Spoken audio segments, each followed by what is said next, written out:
All right, good evening and welcome to tonight's meeting of the Lunenburg Municipal Building Design Committee. We're starting a little bit late here, so we're starting at 5:40 p.m. Today is Wednesday, February 19th, 2025. In attendance today, we have Mr. Brian Leighton from the School Committee, Mr. Tom Gray from the Finance Committee, Mr. Matthew Allison from the, excuse me, Planning Board. We have Mr. Greg Roy, who is a citizen at large. We know that Mr. Blatt is not able to join us. He's also a citizen at large, and we don't see Christina just yet. We're also joined by Tony Scullin-Brini, who has been our APDC representative at this meeting throughout this process. So we're going to, again, let me go ahead and read all the meeting notice information. In accordance with the requirements of meeting law, this meeting is being, please be advised that this meeting is being recorded and will be broadcast over the Lunenburg Public Access channel. The recording of this meeting will be available on the Lunenburg Public Access YouTube channel within 24 hours. The agenda lists all the topics which may be discussed at the meeting and are those reasonably anticipated by the chair. Votes may be taken as a result of these discussions. Not all items listed may in fact be brought up for discussion. Not all items listed may in fact be discussed, and other items not listed may also be brought up for discussion to the extent permitted by the open meeting law. Public participation is encouraged, and public comments may be welcomed during committee member discussions at the discretion of the chair. So we're going to begin tonight with public comments. Do we have any public comments coming from the committee or the board? Just real brief. I have to attending the Conservation Commission this evening for some projects, so I have to do a hard stop at just before 7. All right. So do I. I'm not going to be at their meeting, but I also have a hard stop, so no worries. I don't think our agenda is going to carry us through that long. Do we have any other board comments this evening? All right. Any comments from our APDC rep, Mr. Scullin-Brini? None. And any comments from the public? All right. So for on our agenda tonight, we have a couple of things. We're going to be discussing the warrant article for the annual town meeting, discussing public engagement on the warrant article, and then we're going to discuss the Brooks House, which is a charge that came out of the fall town meeting and what's required for that. So starting our discussion about the warrant article for the annual town meeting, I'm going to pull up the presentation. So when we received the presentation from the let me actually just say what's happened. So when we provided that presentation to the select board on February the 4th. Following that meeting, I contacted the town manager and said, all right, we got to work on some projections now for what is this going to cost the average homeowner. And so we had a meeting last week with the town manager. I was in attendance, as well as our finance director and our tax collector. We also met with bond counsel just to talk through for them to have an understanding of the project scope and kind of what the end use is going to be for all of these buildings. Why does that matter? With us being a municipality, that our borrowing is typically bands and bonds. And, if an end use is a non-municipal use, then borrowing has to be related for that. It's not typically a bond process, or it's a different type of process. So we just had to confirm kind of what those end uses would be. And from that point, they're working on calculations estimating what a 20-year or a 30-year kind of repayment schedule would look like. We went through details on what we understood the construction timeline to be, which, as presented by Mr. Taylor, was roughly 18 months. And so bottom line is that, when we borrow money, payments, get made along the way. And they're usually at a much lower rate. Not all the money kind of hits the account at once. It's multiple bonds that get issued. And so the coordination with the staff is making sure that, that they're picking the right times for when those payments are due based on cash flow. And then having a good understanding based on cash flow, if there has to be other mechanisms employed to make the money flow. So bottom line there is that bond counsel is working on these calculations now. We expect that we're going to have them by the end of the month, and that they will be provided to the town manager. We can back of the napkin what this will cost the average homeowner. I don't think that we should. And I think that when we look at our debt schedule, we have some debt that falls off. So the calculation that goes to the public, it's a little more detailed based on what we're adding, what the actual cost is going to be to them. It might look a little bigger, but like I said, if you have debt coming off and this debt's replacing some of it, or going beyond it in certain cases, then we have to get a good number that we're going to give the public. So that's being worked on. The number that we temporarily plugged in was the high number, which was I believe the 22 or 21.5 million number. I have to pull it up. So we plugged in that high number, but again, that's just understanding for the purposes of presentation, what we can discuss or advise the public of cost. For the warrant article, though, we have to figure out ourselves how much we're going to actually ask for. And so that's what this topic is. I am opening up my town email because I recognize that I got an email yesterday that I did not forward out to the board. And so I need to send that out to you now. And I will also share with you what it says. So let me just open that up real quick. So the question that went to the architectural team, I'm not good at multitasking. So let me just go ahead and send this out to everyone right now.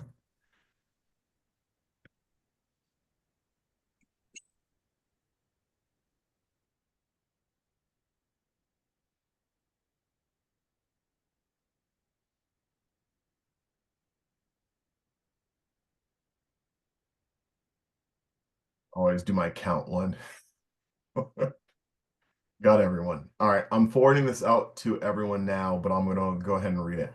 So the question that I asked was in that calculation, and it would make sense if I went ahead and pulled it up. So let me do that. And again, I apologize one more time for coming into this meeting a little late and not doing my usual 10 minutes of prep before to get everything ready.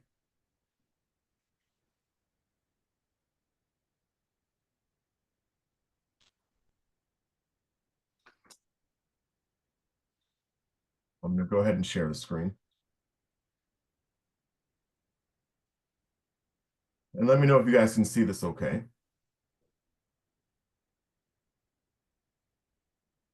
Can see it. Excellent.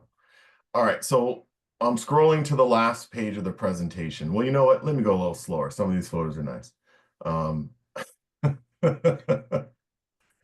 So I'm going to scroll to the last page of this presentation slowly, just to get to the numbers here.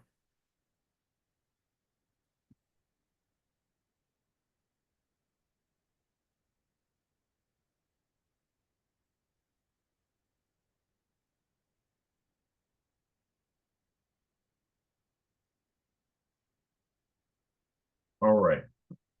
So as we're looking at this, I'm going to read the email. So we received a cost estimate for the construction at $17,840,917. And what we had here was just some notes. And so I asked the architect to explain how we got from the 17.8 to the 22.3.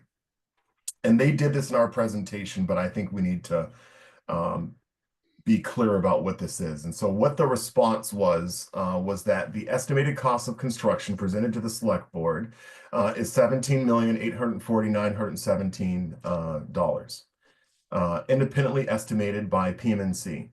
My low range estimate of the total project cost presented to the select board is $21,409,100, which includes a 20% markup on the estimated cost of construction for soft costs. Soft costs include 10% design fee, 5% OPM fee, unfortunately. 2% furnishings, equipment, and technology, a 0.5% utility company fee, 0.5% testing services, 2% miscellaneous, such as moving, advertising, environmental, police details, etc. And then it says my high range estimate of 22.3 presented to the select board includes a 25% markup for soft cost, a more conservative estimate that includes an owner's contingency for what we don't know, scope creep, and all that might go wrong.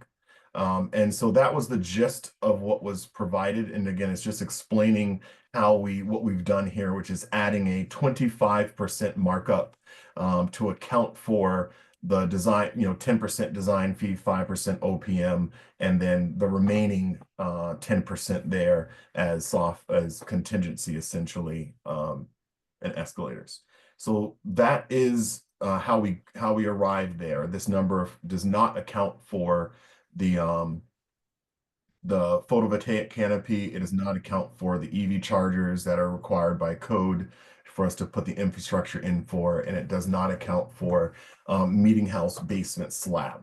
So what I would like for us to discuss, if possible, is what is the number? What should this number be? If I may, I believe they also didn't include the cost of remediation for either building. I have not. Did you comb through that, Mr. Allison? Did you comb through that 35-page cost estimate? I did. Okay. I'm pretty sure it was just the hyphen. It was omitted. Not included.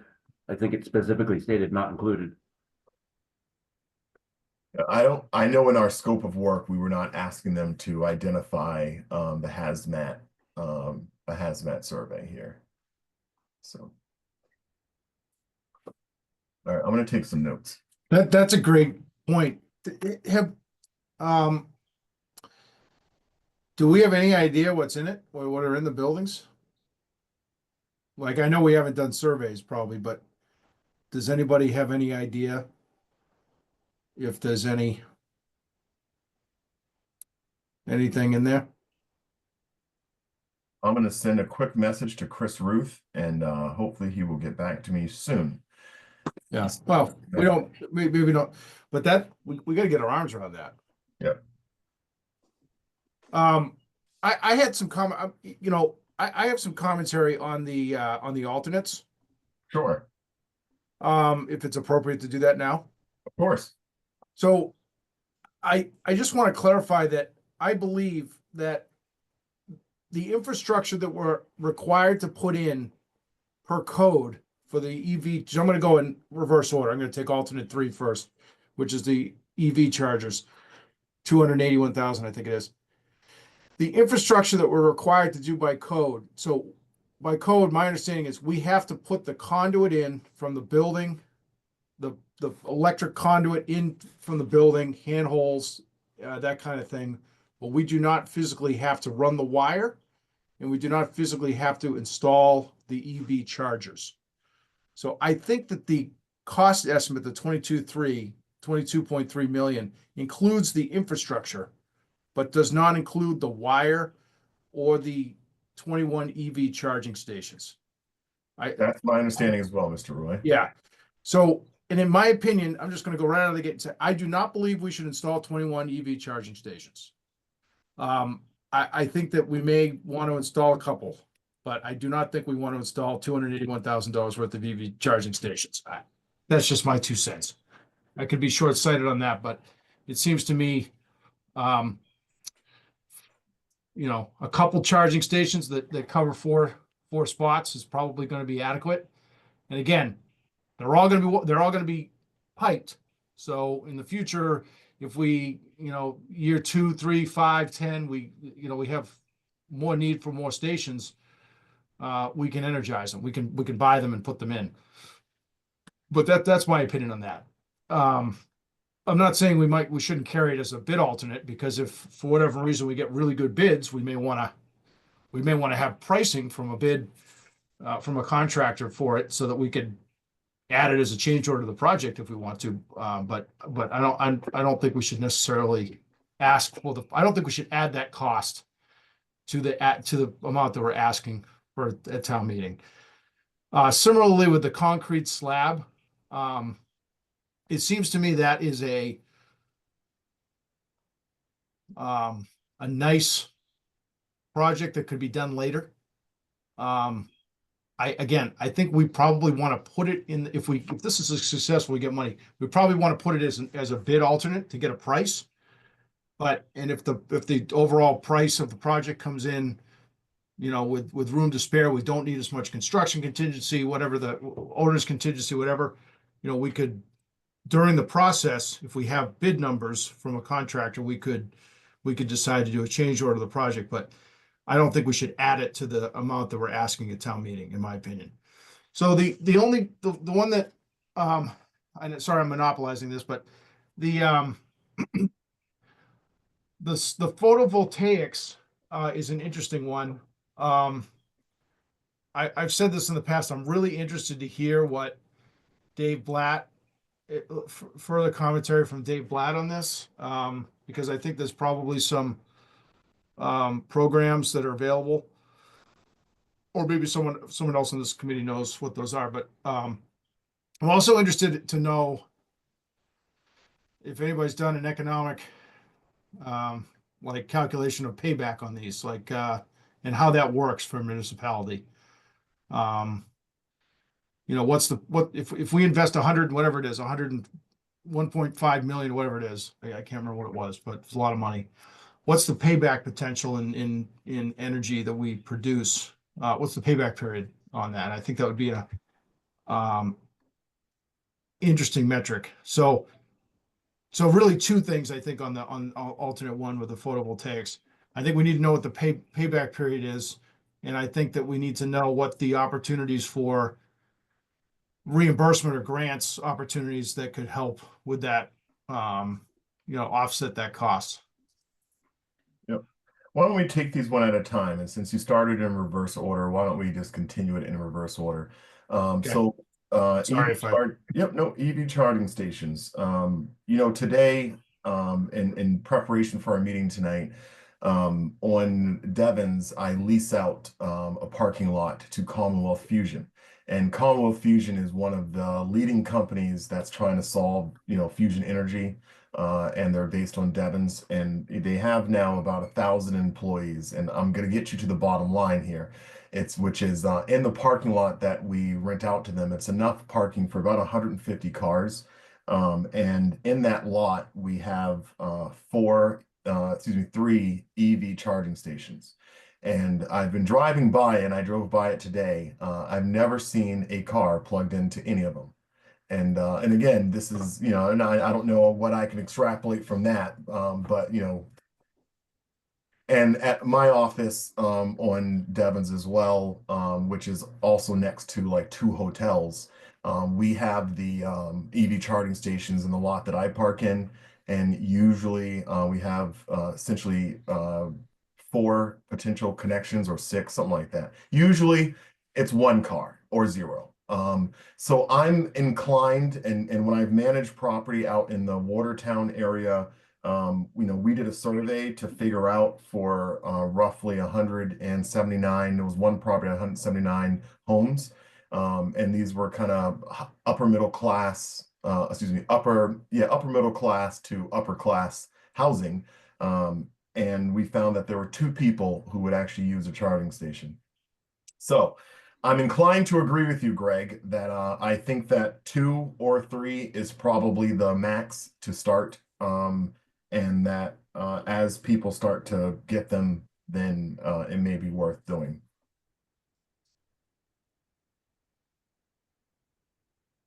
Any other thoughts on how many actual chargers we should put in, since we are required to put in all the infrastructure for them? That makes sense to me. 2 or 3 seems reasonable. I'd be even more precise and say 2. Because, most of the people that are using charging stations are people that are on the move and have to recharge. you know, the people that are gonna, the most likely candidate for, like, if we have people that are driving electric cars, they're charging them at home because it's so much cheaper. You know, whereas if you're on, you know, I-95 or I-93 or I-91, you know, and you're going from New York City to say Stowe, Vermont to go skiing, those charging stations that are along the highway are the ones that are getting the most use. You know, all you got to do is look at where chargers are located and how they're used. You know, it doesn't surprise me, Michael Ray, that no one's using those chargers at Devon's, because most of those people charge their car at their home. You know, and there's not that much transient traffic. You know, where someone's going 300-400 miles. And I'm going to guess that if someone is using it at Devon's, it's because they came from New York City or they came from someplace in Connecticut, you know, to be at that location, and now they got to go back home and they need that charge to get back there. You know, so I'd say, you know, we got a requirement to put the infrastructure in. Let's do that if we're going to, you know, price that. And I love your strategy. Everything that's on that was listed as an option, if we're going to do a bid package, we put them in as, you know, an add to the bid package. Because if we do have excess money, it probably wouldn't be a bad idea to do more of that rather than less. So I'd say minimum, put a couple in and be done with it. And you know, and the other items, one other item that we probably need to explore is my experience in dealing with Unitel for perhaps putting a solar farm at St. Bernard's Elementary School is we can't do it because the infrastructure won't support that kind of a development in the Unitel system. And I'm going to guess that we're going to find the same situation with our you know, our panels at that parking lot. That may be, you know, we could price it out, of course, but we're going to need to know what Unitel is going to want in terms of the infrastructure improvements to put that panel in there. Because while we might get a really cheap cost for the panel construction itself, what we would need to pay Unitel for infrastructure improvements might not make it feasible. This goes back to, you know, we really, you know, I think we should price this stuff out. Before we make decisions, we got to make sure we know what all the costs are. Unitel, they're not in the solar panel development frame of mind. You know, they got forced to do some, and they did the minimums, but they're not about to do anything other than what they have to, as indicated by the Public Utility Department. Yeah, Tony, I appreciate that comment. You know, I actually, I was looking at adding some solar panels at my own house, and so I was looking online last week, and it could have been the week before.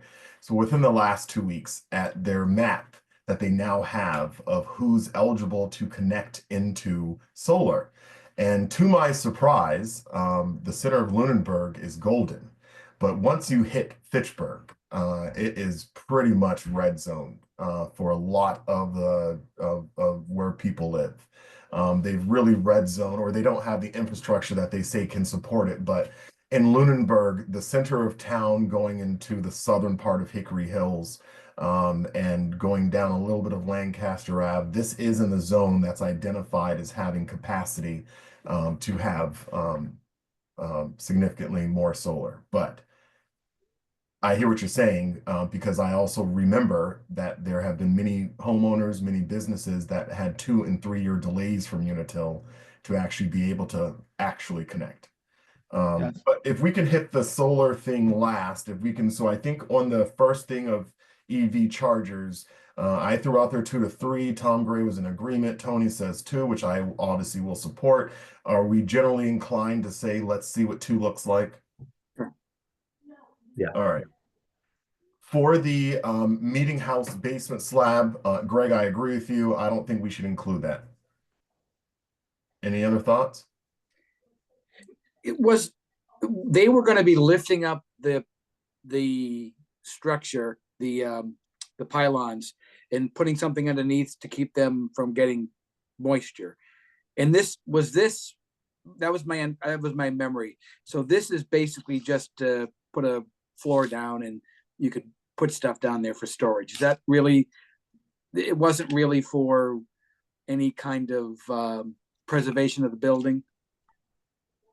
So, my understanding, Tom, concrete slab, obviously, not obviously, but it does help with building preservation. So I don't want to take away from the value of a concrete slab. The downside is that this is not conditioned space, so it doesn't actually become usable for storage of records.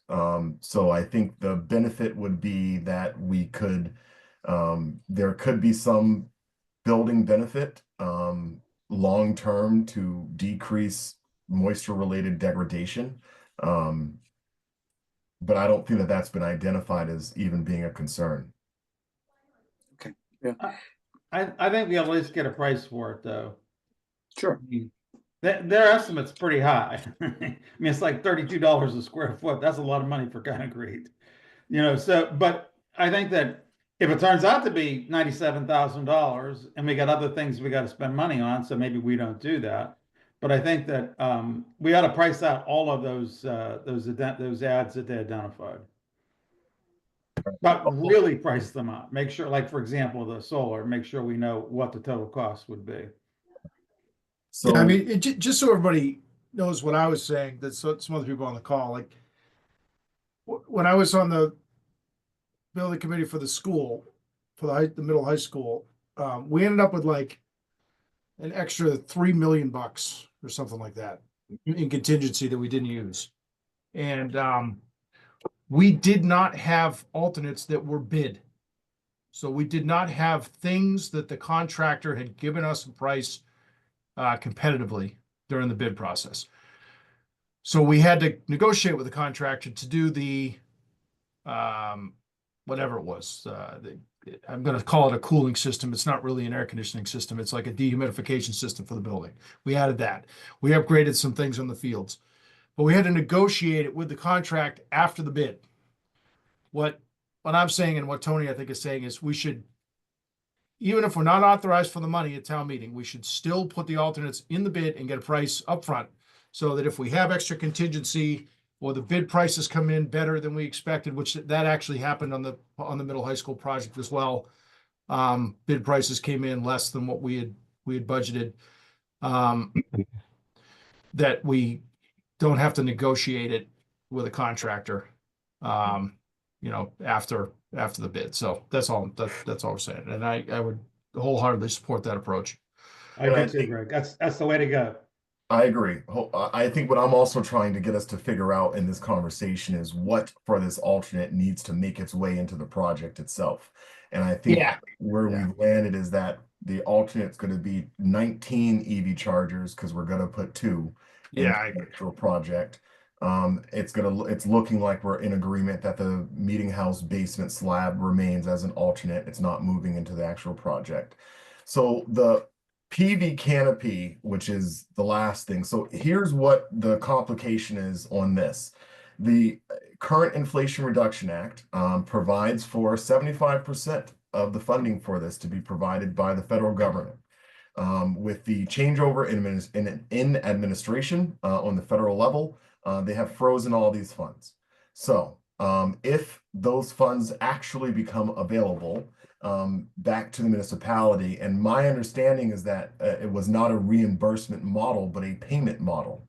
So it's not like we would need to expend these funds and get paid back for them, but that way you can submit for them to be paid initially from this fund. So when we look at a $1.7 million number, that puts us on the hook somewhere closer to 400,000, and looking at grant covering the most of the rest. In the environment we're currently in, that funding is frozen. So in my view, with an electrical system on this building, I don't think it makes a lot of sense to not put photovoltaic cells around the property, because we're going to have a much higher electrical cost. However, when we go out for construction documents, we could look at, unfortunately, fossil fuel alternatives. I mean, let's be real, 80% of the grid is already fossil fuels. So I mean, when you're charging your electric vehicles and it's 80% of what you're using is coming from coal and gas and oil already. And so it doesn't seem to me that it's kind of, I don't know, it just seems kind of silly that we're saying like we got to go all electric, which is 80% fossil fuels.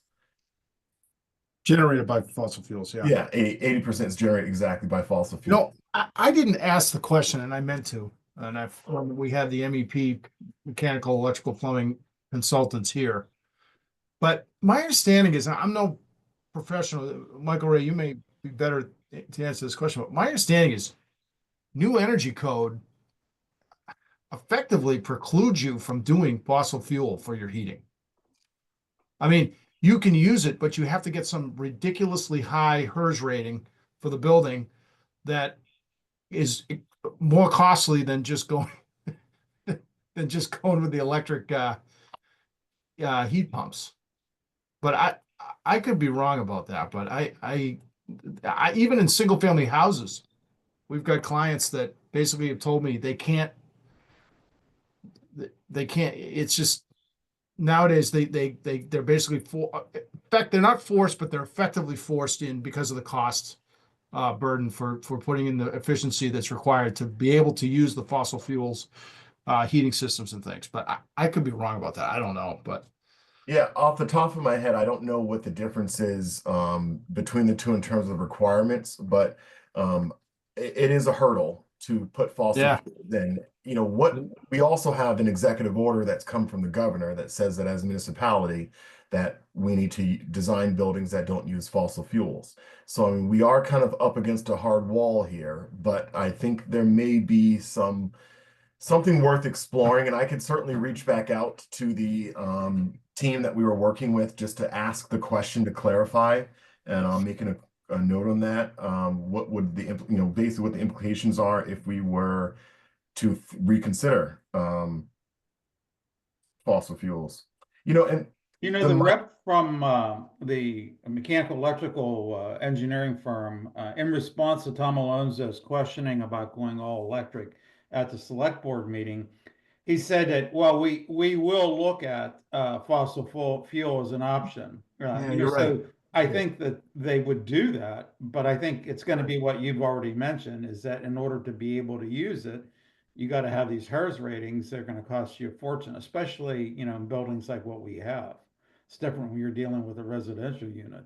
So I think that they already know what the answer would be, but they said that they would look to make sure that we're still going to get, the best system, given all of the requirements. Yeah. He did say that at the meeting. You're right. I remember that now. Thank you. Yeah.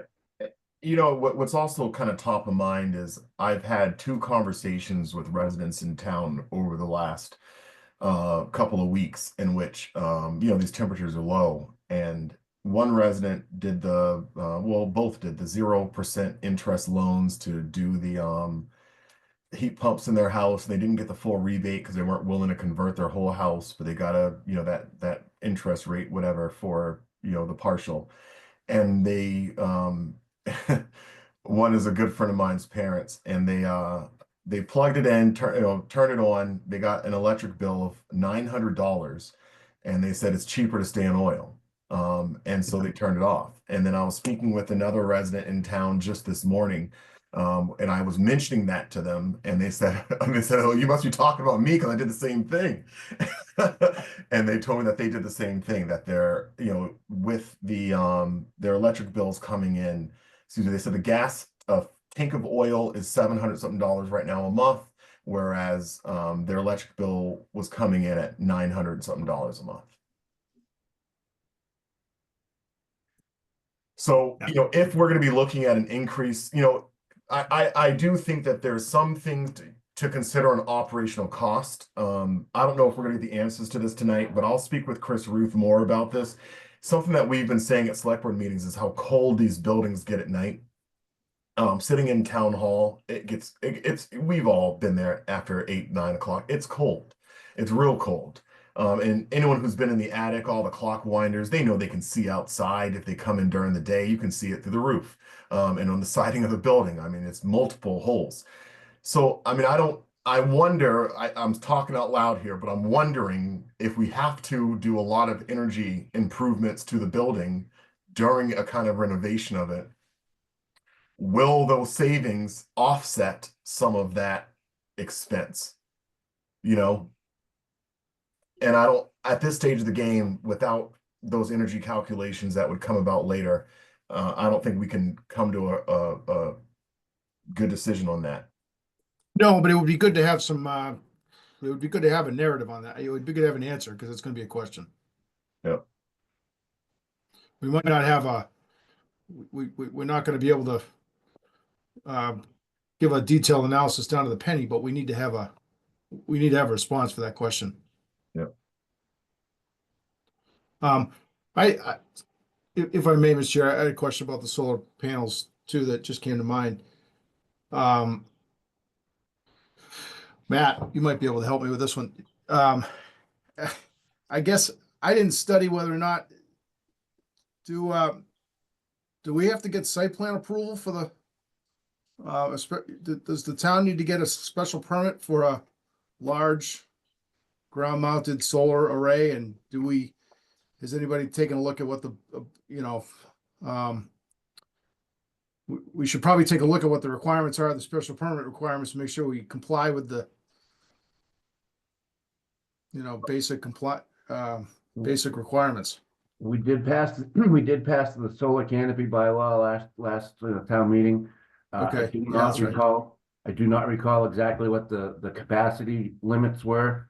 Yeah, But as far as the previous bylaw, we had 10K for anything less than 20 acres, and this is not a 20-acre site. yeah.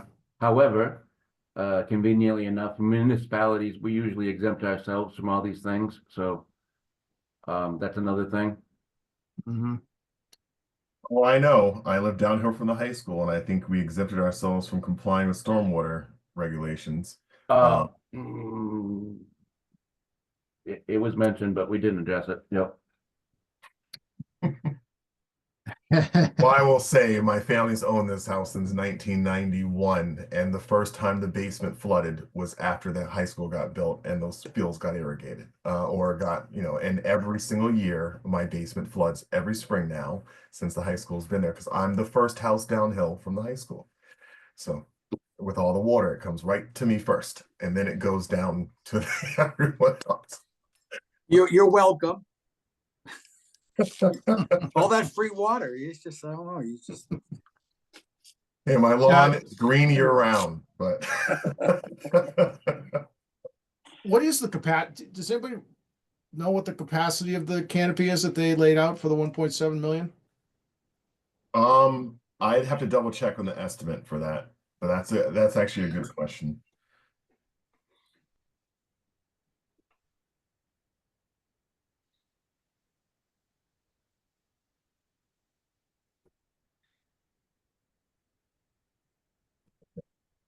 All right. So Chris Ruth did provide a response briefly. He's going to dig into the paperwork that he has. He believes that we do have a survey that was done previously. I mean, luckily, if material was hot 20 years ago, it's probably still hot.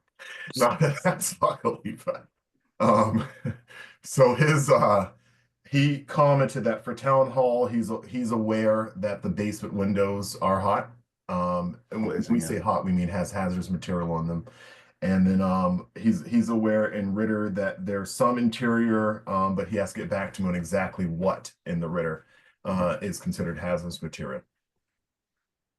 Probably not much, to be quite honest with you. Yeah. I mean, it's not like we got tiles like you have in a school with the mastics and stuff. You probably have window glazing and things like that. Yeah, high risk, and I know Tony's going to be able to confirm this, but the high risk are buildings that were built in the 30s, 40s, 50s, and 60s. Yeah. Window glazing at Ritter has already been tested, and it does contain asbestos. Yeah. And the town hall, the windows in the basement probably have glazing which may contain asbestos, but the rest of the windows have already been replaced. They're not good, but they've been replaced with vinyl windows. Yeah. And I know from looking in the basement of town hall, I think there's some asbestos in that old boiler room area. Yeah, probably. But not that much. I think probably the real issue is whether there's how much pipe insulation in Ritter may have asbestos on it. So Yeah. my other concern would be whether there's any remnants of underground oil tanks where the old fire station used to be. That may be the biggest issue. You know, if those tanks were pulled before the state had the requirements for, going out and making sure every tank was remediated, that might be a problem. They may have just cut the piping and left the tank in place. Hopefully that didn't happen. That was done in the 2000s, was it Well, not? then that won't be an issue. Because most of the, Is my memory correct? That thing was still standing when I moved to town, I think. Yeah. Yeah. most UST stuff was mid-90s on. Yeah, Yeah. the new public safety building, and Matt, you could probably confirm this. I want to say it was 2003, 4, 5 in that Yeah. period. Makes sense. But if they stopped using the tanks, then in the 70s, and they forgot about them, and then they tore down the building, and nobody thought about it, nobody looked into it. That is an option. That's happened a couple of times to commercial buildings that I've known, where they all of a sudden they're doing something and there's the tank. Yeah. So it probably not, but it's like anything. We don't know if there's ledge there. So there's a bunch of we don't know. So this is just one more. Yep. You'll blame it on the gas station. Yeah. All right. So what I will look for, and I think next steps on this is continuing to work with bond counsel, because one of the things that we have to that they're going to help us out with is the escalating costs, right? Is that we start a project. My understanding of how this is phased is that new construction is getting built to minimize interruption to the other buildings, and that the last phase of construction would be the connecting bridge, essentially, between the Ritter and the new town hall. And then the next part of construction would be town hall or the meeting house, and then the school district offices. I think we can, because of that timeline, I can work with them to figure out what kind of cost escalators they recommend that we build in to the project itself, so that way we get to a good round number, not round, but a good number here. So right now, again, that number that I've asked bond counsel to incorporate is the $22.3 million number, which again, we have a $17.8 million project with known additional costs, and as Donald Rumsfeld would say, the known unknowns. And so, which we've kind of highlighted some of them today. All right. So one thing we're definitely going to need, I think you've already asked for it, is we're going to need a much more detailed breakdown of all those. What's in the costs between, what's in the $5 million between the $17 million price tag and the 22? Like, people are going to want to know how much of that's OPM, how much of that's design, soft cost, how much of that's contingency. I want to know too. All right. I'll do the OPM for 4%. Say again. I'll do the OPM for 4%. I want that job. Holy smokes. Is that standard, Michael Ray? Is that like basically mandated by the state, that percentage, or can we negotiate with an OPM? Oh, it's not very negotiable. It's just pretty standard. I don't know if it's state law that sets it at 5%, but it's 5%. Because I know what those guys do. We know what they do too. Not much, but no. I mean, there's obviously a real role that they play. We've hired one. Yeah, but not for 5% of a $17 million project. Yeah. It's so interesting. We have engineers on staff, and we still had to hire an OPM. And it's 5%. It was a $22 million project, and it's 5%. So that's pretty standard.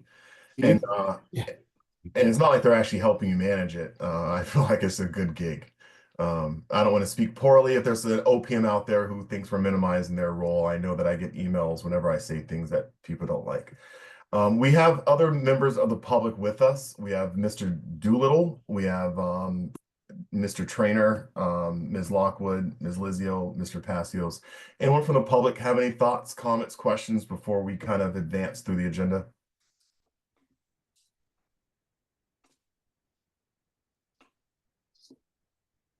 Great.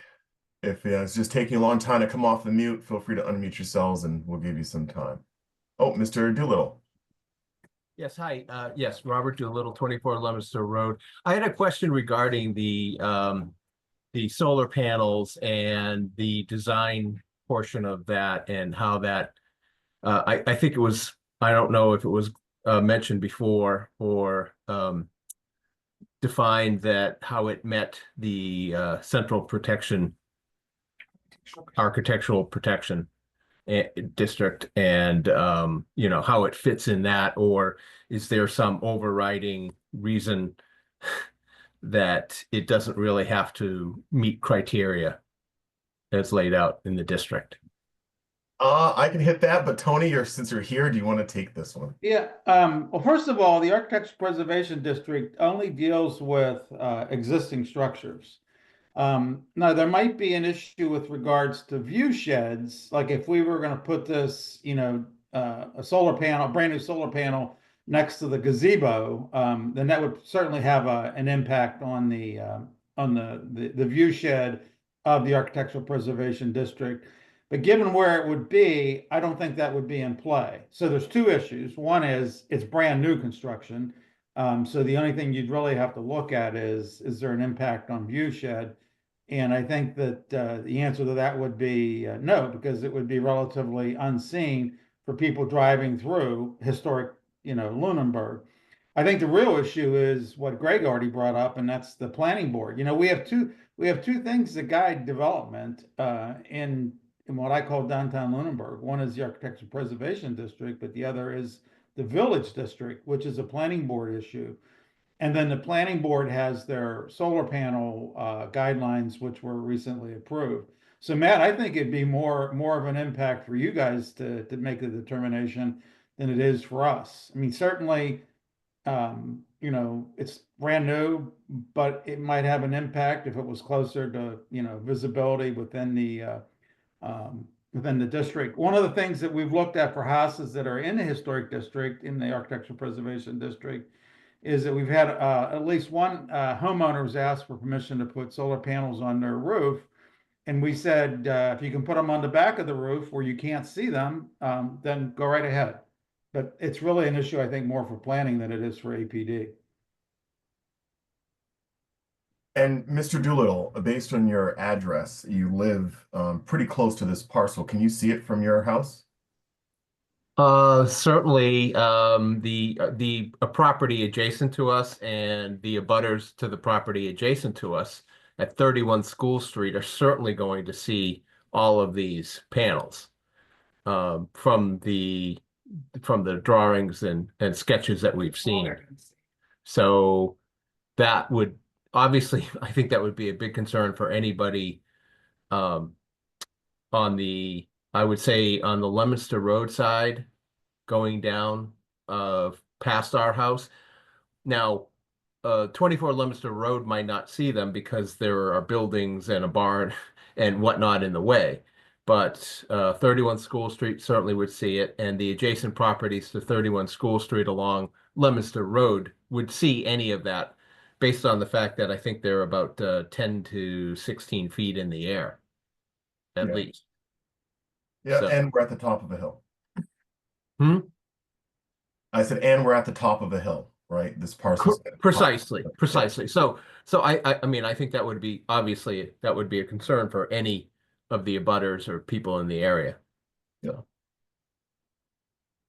Yeah, I concur with that concern. You know, it's one of the things, you know, there used to, of course, be a school building here, and whoever was abutting it was looking at an abandoned building that was, in my view, falling apart. And I hope that a parking lot with some solar panels would be a marked improvement over what was there previously. But I know that we all have differences of opinions. And I also know that, when it's your big investment, your house, people care about what they look out the window of. And if it's your neighbor who has, privately owned by right, you don't really have much of a say. But when it's, the town, certainly you do. And so, something that I know I would care about when I was on the planning board was screening. And I think that when you look at the plans, one of the things that is incorporated in the plans is screening. It's kind of an addition because of the resident at 31 School Street. When the select board was working on a design for that parcel to become somewhat like a park, we had met with that owner to kind of figure out what screening we could do to minimize any impact on them. And we just borrowed, I gave that plan to our architectural team this time to borrow what we had compromised on there to implement here, which was putting a bunch of smaller type arborvitae type trees along that property line that won't interfere with the light that would be needed for the solar, but certainly would make it so that when you walk out your door and you're not directly seeing all of this kind of in your face. But it would be a little more visible probably to some of the people a little further away on the backside in the winter months, especially. Okay, yeah. So I guess maybe that wasn't clear from the drawings and design documents. The what you're talking about with and whether that was actually clearly marked as part of the design. Yep. Yep. So I think that that's a really, thank you, Mr. Dullo, for bringing that up. I think that's Okay. a really good point that we need to highlight. And I'm actually just going back to the presentation because maybe we missed on the last version of this, them showing that screening. It's possible, or it's possible that I just, we just didn't recognize it because we know it's going to, we definitely know how it will affect the viewscape, as I think as you're saying. Yeah, the view shed. View shed. Okay. Yeah. I'll have to Yeah, so in the back portion of that parcel as well, there's a pretty significant drop off there. Yes, and that was going to be leveled for continuation of the parking lot. I think we were not actually doing that. It was largely being left alone. So that way, that obviously has an impact on view as well. Yeah. Yeah, because if it was leveled, you could see it better, or if it stays as it is, you probably can't see it as much. But okay. I guess one other question would be if the parking lot is actually really extending from the existing field up through the, I don't know what you want to call that loop for School Street. Would that be impacting the legal right of way that it is no longer a street, but is now a parking lot? Yeah, so that's a good question. The street has like kind of limits to it in terms of where that road actually ends. And that road ends at the entrance to 31 School Street. Correct. Yep. And so that's kind of where the new parking, so long as you don't interfere with the access from Mass Ave to 31 School Street, you don't run afoul of anything that happens beyond the limits of the existing road. I also would say that, in a schematic design phase, which is what we did, that these plans modify again in a construction document phase. And like looking at the current layout, I'd want to see that parking lot get a little bit more east to west rather than north to south. But it just wasn't a real sticking point, I think, in this part of the process because we do have a septic tank and leach field on the west side of the property. And I know that the architectural team was trying to steer clear of it, but I'm sure we could get a little closer to it. So I Steer do clear of it just so they did not have to demolish it. steer clear of yes, but steer clear of it so that way we won't get the question of, hey, there's a leach field or there's a septic tank over there. Are you building over the septic tank? I think it was mostly around that mindset to I be see.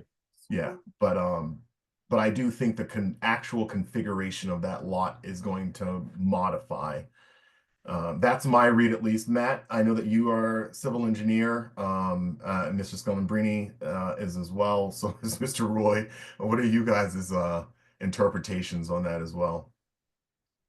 Well, I'll go ahead and mention 31 School Street. That was one of the first things that went into the Village Center District after we created a bylaw that specifically said no single-family homes.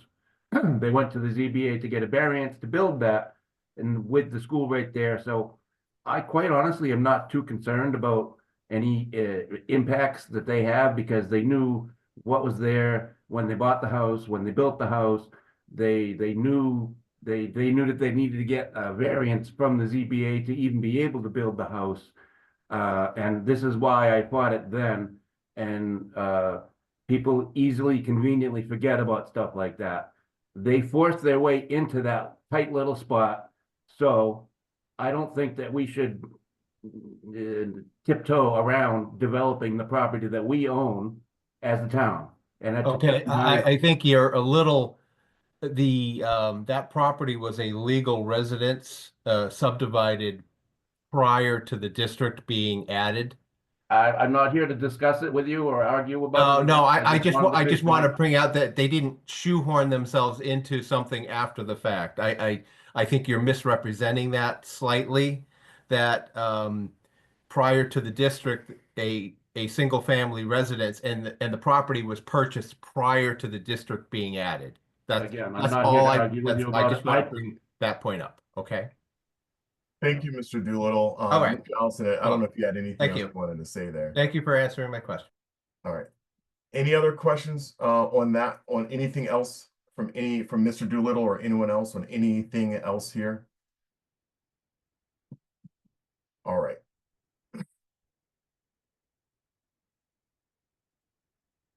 So, I will say that as a committee, we all have various opinions about many things. And so what we have to kind of always work on is making sure we get some information out there so that, there's always different interpretations of things. But, I think that I don't want to reword Matt's comment, but I think that when someone has to go before their zoning board of appeals for a variance, it implies that they're doing something that's not allowed by right, and so they need to get a special permission to do it. I don't know the details of what occurred. It very well could have been that they purchased a piece of property and then in the midst of this, while they're developing their plans, the rules changed. I don't know. But I think it is something that, as one member of this committee, I think it is important to make sure we screen from any potential abutter, regardless of who they are. Homes can get sold at any time. So I think it's important to screen, but I also recognize that, again, with development of property, when you need voters to vote for something, if you don't compromise with a voter on a critical sticking point, you often lose that vote. And so, but at this stage, what I want to say though is at this stage of the design, that these, what we're looking for is we've already spent a lot of money studying Ritter Building, studying where to put these things, studying TC Passios.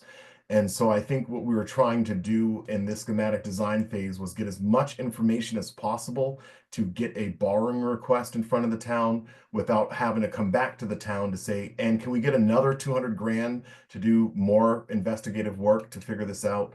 I think that, and in the construction design process, you're hiring an architect design team to finalize plans that then gets converted with an engineering team into buildable documents that someone can then build on. And in that process, you're still engaging with stakeholders, you're engaging with the butters.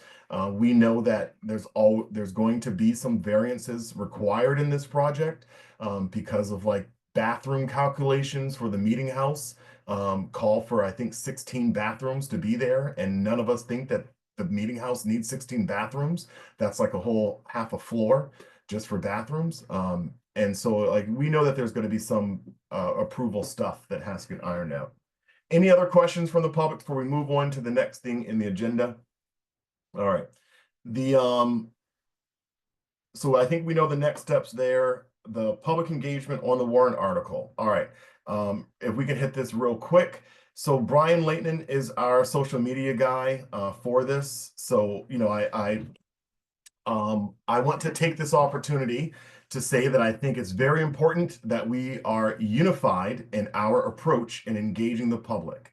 I recognize that while I would not have posted that presentation onto Facebook from the town's Facebook page, the morning after the school committee announced a $3.6 million budget shortfall and potential issues, I would not have posted that on Facebook.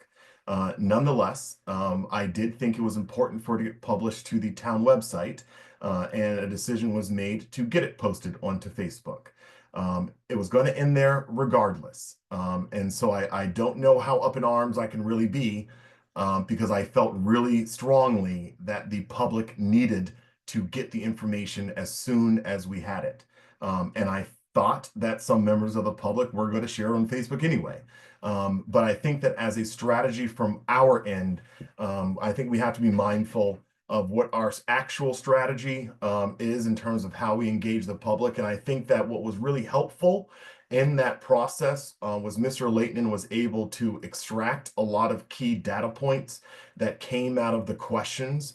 So that way we can better tailor what the presentation and what the public needs to know. Brian, are you in a position where you can share that those kind of questions so that way we can start there? I know you're on mute. You probably just figured it out. I'd like to go on record by saying that I missed the 1990s,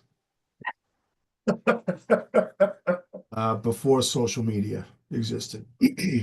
Greg, But it is great at disseminating information. Hey, I still live in the 1990s when it comes to social media. Because I agree with you. Yeah. And I think Mark Zuckerberg and I are around the same age. So when he started Facebook, as you know, it was only for college students. And so for me, it was like a way to stay in touch with like my high school friends. And somewhere around the end of college, when they opened it up to the general public, it very much so changed. And now it's just like insert political opinion no one wants to hear here, you know?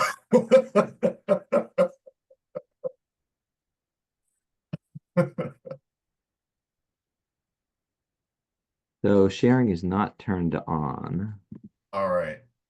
I'm gonna allow. I got the request on my side.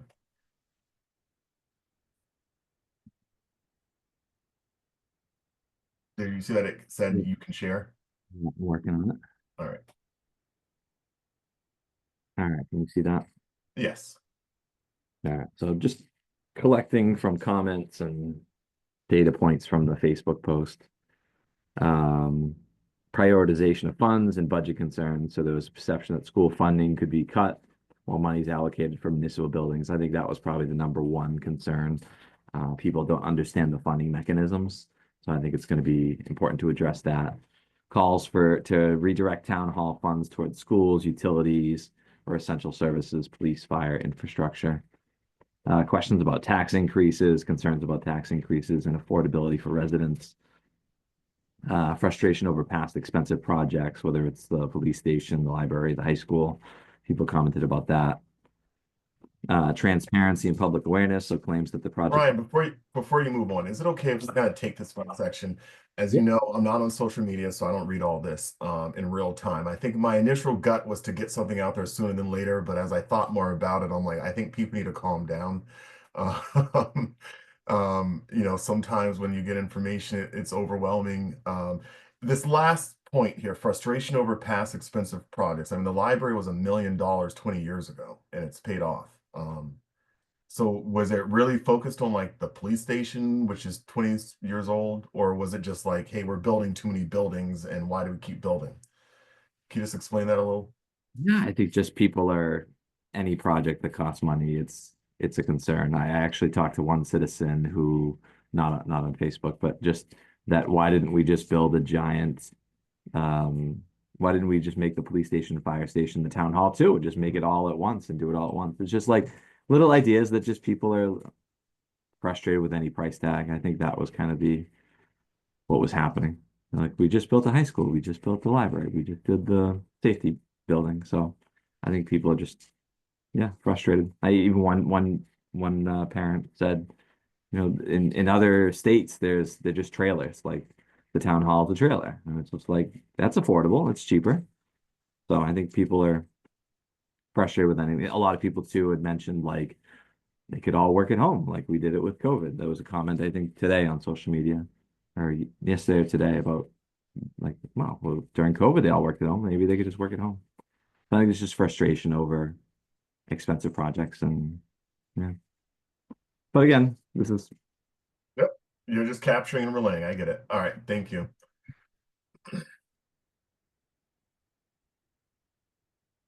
all right. So Have any questions on one before Brian keeps cranking? All right. 2 was transparency and public awareness. There was claims that the project was developed without sufficient public input.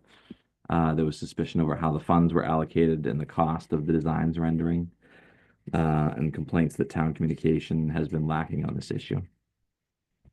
So again, we've been posting our meetings on Facebook as well, the same Facebooks that people are viewing this, but I don't think until they see the price tag, they don't come to the meetings. And even after that, they're still not coming to the meetings either.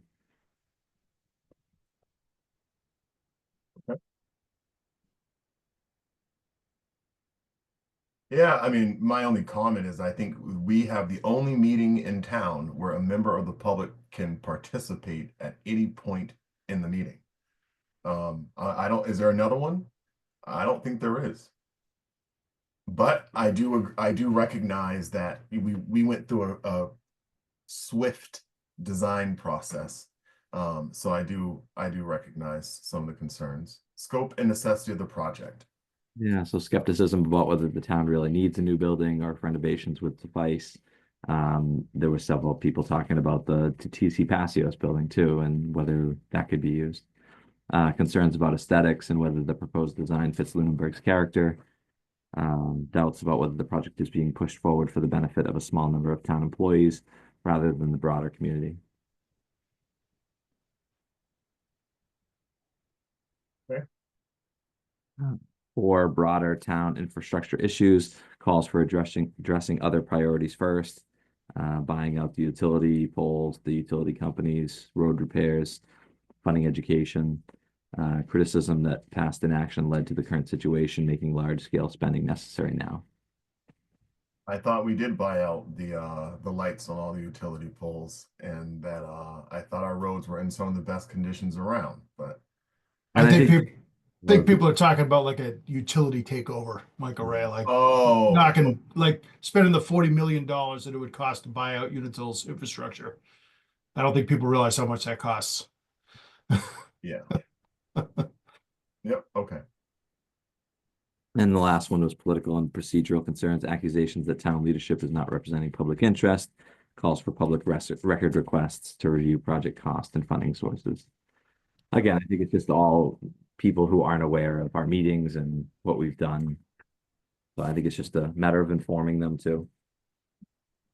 And Who's good at data presentation out of all of us? Who's good at PowerPoint? I mean, I'm decent enough, but who's good at PowerPoint? Notate. I know how to do PowerPoint. I wouldn't say I'm good at it. I mean, I don't, I don't know. What do you mean by good? What I'm getting at is who wants to take the first stab at the draft of this presentation? If I assign it to myself, it's going to take me a couple of weeks to do it. So that's why I'm wondering if someone else has a little bit more availability in their schedule, and that is good at PowerPoint. And this is for doing a public forum. Yeah. Can we start with the slides, the TAP A? You think TAP A?